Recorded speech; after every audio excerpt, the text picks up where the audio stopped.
Pemirsa Menteri Keuangan Menkeu Sri Mulyani mepengabdi ring sajeroning pabewohan fungsi nomor induk kependudukan NIK sane kadadosang anggen nomor pokok wajib pajak NPWP. Kengkenang sida nincapang efisiensi saha efektivitas.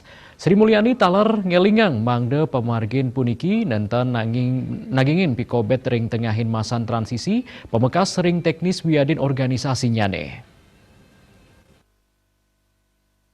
Menku Sri Mulyani mepengabdi, Direktorat Jenderal Pajak Presiden ngelola becik mengkudang-kudang amongan sanima paiketan sareng kewajiban perpajakan inucap, pemekasipun orang pribadi.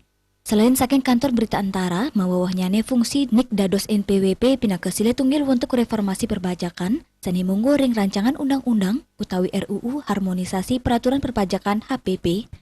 Dane nureksain RUU HPP sani pacang keunggahang ring sidang paripurna Dewan Perwakilan Rakyat utawi DPR, Undang-Undang Cipta Kerja, miwa RUU Hubungan Keuangan Pemerintahan Pusat saha Daerah HKPD, kantun kebelikbagan pindah ke dasar reformasi perpajakan, samian pahan inuca patut digelis kejangkepin melarapan samian uger-uger, pemargin bisnis miwa kewentanan organisasi ipun.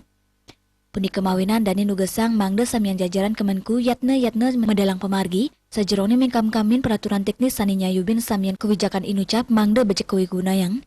Kemenku taler patut mindap-dabin becek sumaken saat teliti mangde nureksain tetujuan kebijakan puniki, Bali Pos nguningayang.